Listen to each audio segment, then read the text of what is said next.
From the race riots of the 1960s to the auto industry bailout, Detroit's demise has long been chronicled. Now, though, the Motor City filing for bankruptcy, the biggest by any municipality in U.S. history.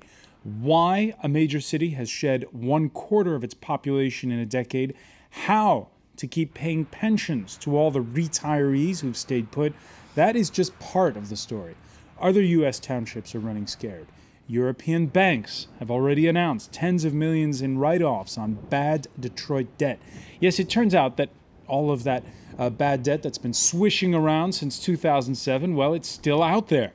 On the day when pensioners try to block the bankruptcy procedure in Detroit, how you soak up a daunting sea of red ink, more than ever topical on both sides of the Atlantic. Today in the France 24 debate, Detroit's bankruptcy, is it contagious? And with us from the Detroit suburb of Bloomfield Hills, bankruptcy lawyer Doug Bernstein. Thank you for being with us. I also want to thank Ludovic, chief economist at credit insurance group Hermes. Also with us, Raquel GARRIDO, spokesperson for the Party of the Left, le Parti de Gauche here in France. Good evening. Hello as well to Amine, who teaches at the European Business School INSEAD, just outside of Paris, and Oliver Griffith of the World Bank's private investment wing, the International Finance Corporation, the France 24 debate, where you can always join the conversation on Facebook and on Twitter, our hashtag F24debate. The news broke last week. It had come upon basketball legend and now mayor of Detroit, Dave Bing, to announce it, bankruptcy for the city. This is a very, very difficult day for me, as I'm sure it is for a lot of our citizens here in the city of Detroit. You know, when I took office over 4 years ago, I said Detroit was in a financial crisis. And we tried to work our way through this situation over the last 4 years. As tough as this is, I really didn't want to go in this direction. But now that we are here, we have to make the best of it. Doug Bernstein, did you see this coming? It was pretty obvious that the city had no choice. And this has been building up for years, but the city didn't realize it or want to realize it until really the past 9-10 months. 9-10 months? What was the straw that broke the camel's back? Well, the state of Michigan actually faced up to the issue and made the city realize some fiscal responsibility, which it had never addressed before. The city continuously borrowed its way out of its problems and never really came to the conclusion that it was spending money that it didn't have.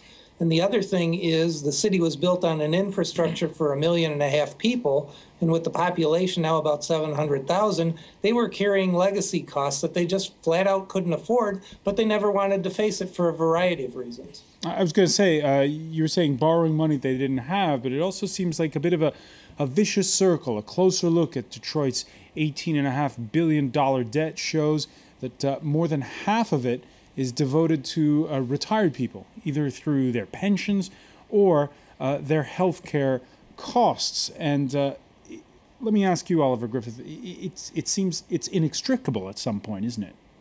Certainly, the pension costs are a problem for all municipalities in American states. You've seen it all over the United States. You see it in Europe also.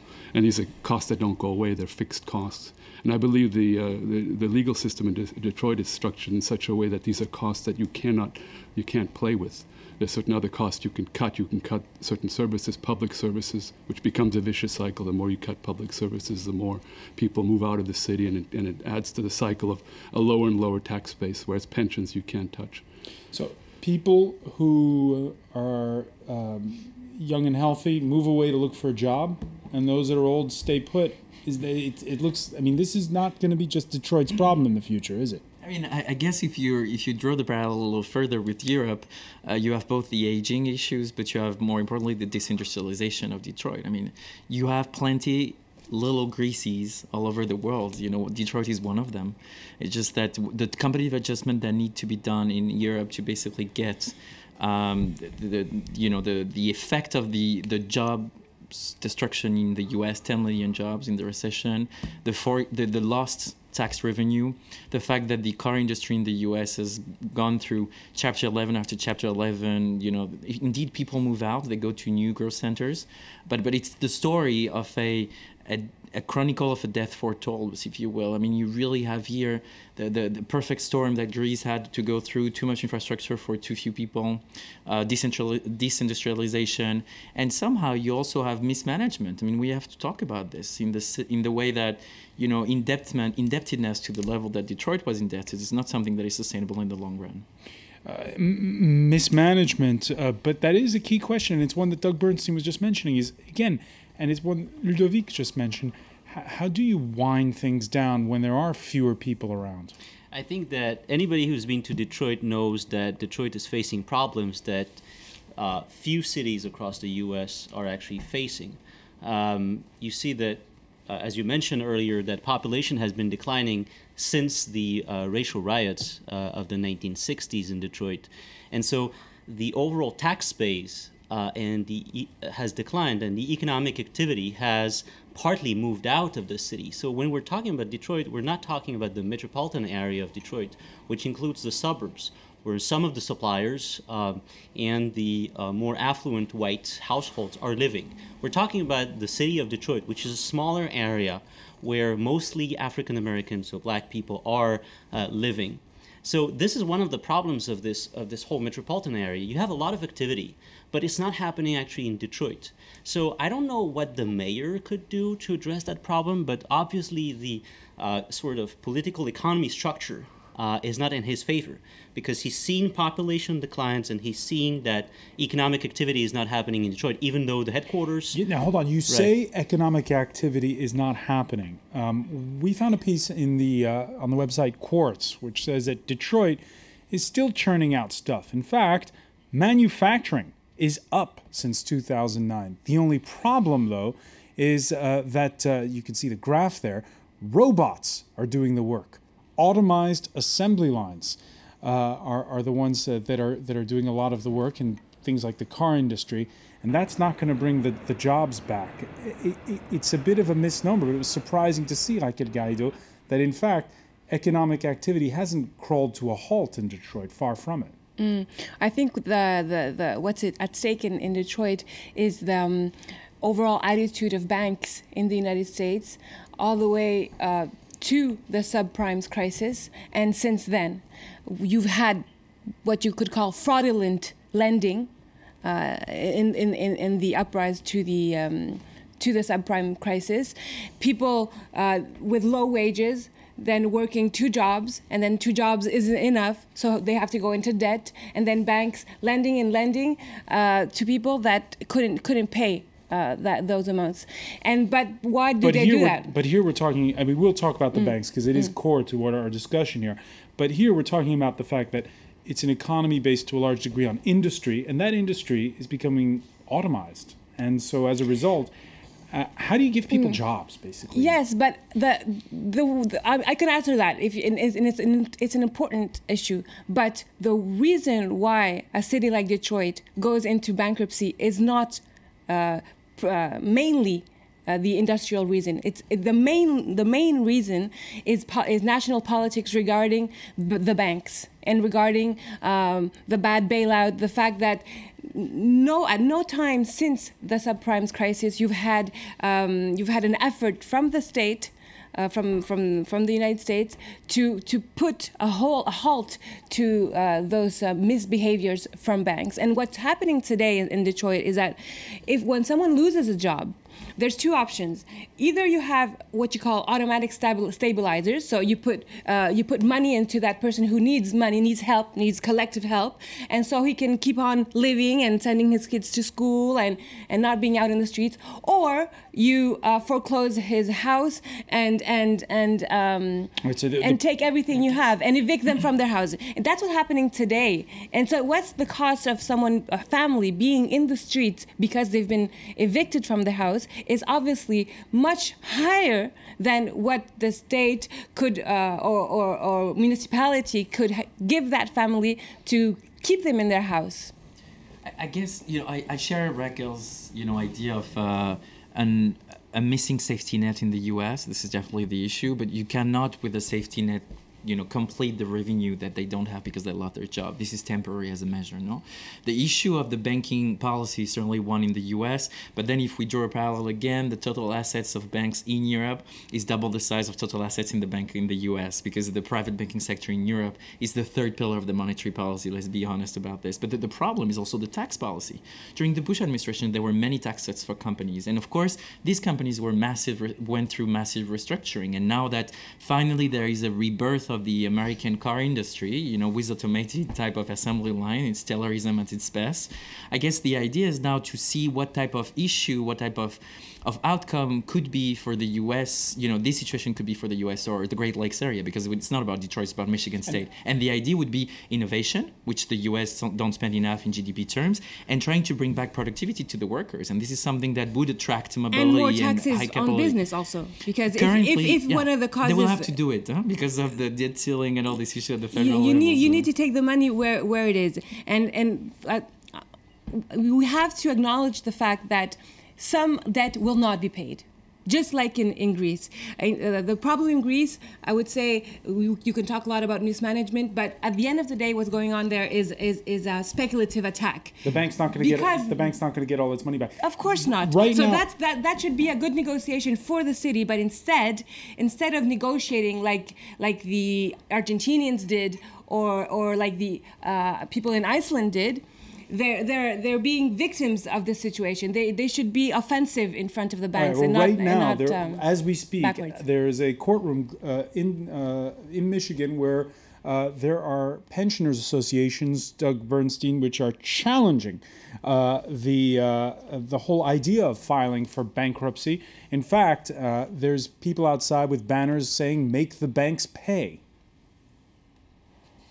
Well, that's true, but the banks will have to compromise on their debts. But it's not just the banks that will have to compromise. The fact of the matter is the city has to reduce its debts, whether it be to the banks, to pensioners, to other vendors. Everybody across the board under United States bankruptcy law has to share in the suffering.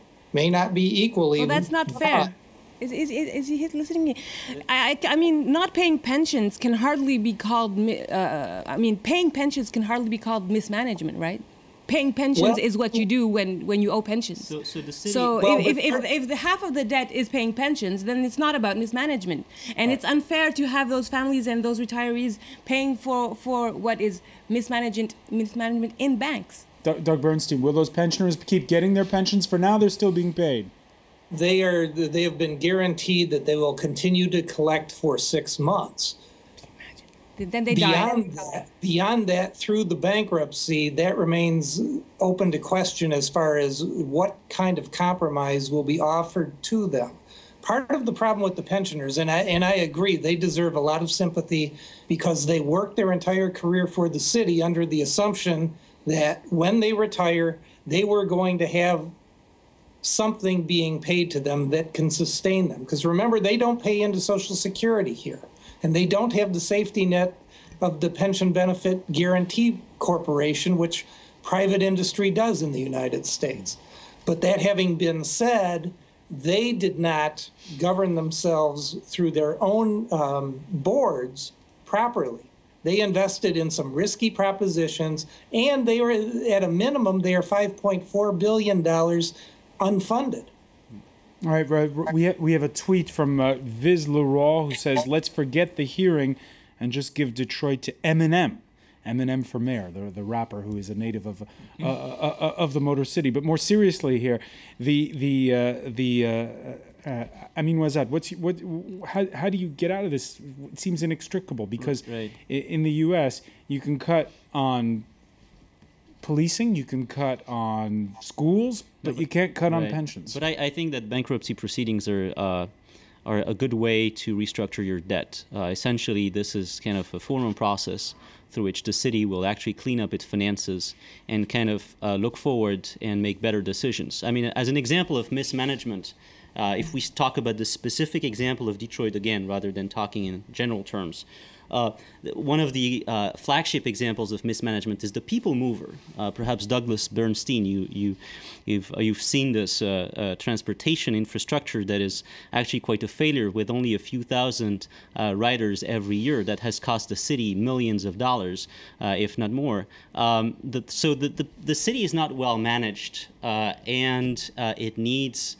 So talking about the pension system, they could have had the system with defined contributions rather than defined benefits. I think one of the problems is that they have promised pensioners lump sums of money that they will not be able to pay. Which is like not paying pensions, because if they had a defined contribution instead of a defined benefit pension plan to this day, then they would get no benefit whatsoever because of the variability. Let's look at the long term a bit here too. And as an American, speaking as an American citizen, I grew up in the U.S. and I saw various cities go through various gyrations. I'm from Boston, which wasn't doing so well a few years ago. I lived in Washington, which also had to have an administrator come in. And I've been to Pittsburgh, which was a steel capital, which had gone way downhill. And I think this bankruptcy will give Detroit some breathing room, and they can restructure. And let's remember that Detroit is the fourth largest export city in the United States still, if you take the whole metropolitan area, and it can be restructured. You have to look for new industries to move in, kind of a more knowledge-based society like Pittsburgh. What look do you have, Oliver, when you look at the United States from here in France, and you see that they're even discussing whether or not bankruptcy is a good idea, to file for bankruptcy? Well, sometimes the French don't understand the complexity of the U.S. You have 50 states that are competing amongst each other. Detroit was competing against southern states who are luring away car factories. You have a very complex municipal structure. We understand it better now that we see this cannibalism in where Europe. you have city governments, county governments, state governments. You know, I mean, Detroit is going to revive, as so many other American cities have. Cleveland, where the Cleveland River was on fire, famously 30 years ago, and it's now becoming a star performer. I think the confusing wording. America has a great capacity for recuperating. I think also, but the confusing word here is bankruptcy, because you're using a word that usually is used for companies that actually do die, but a country as a city does not die, because you have the people there, and the people is the resource, is the human resource but it's the to same go when forward. A company closes down. When you see of course, when company file for bankruptcy, it's exactly the same people. You're talking about people on the payroll. So it's exactly, I guess actually the US in the bankruptcy law are much more pragmatic than any European, because first you get the second chance, you get the ability to restructure. Go to Belgium, go to France, go to Europe. We're incapable of basically restructure something and go for the new bits of growth. I totally agree with Mr. Griffith in the sense that, totally in the US currently, the issue is indeed the issue of disindustrialization of the older production area and now the reindustrialization of other states. Chemicals, petrochemicals, California, let's pick up on that point, Ludovic, about the silver lining when we come back. We have to take a quick break. We'll be back and we'll talk more about the banks, I promise. This is the France 24 debate.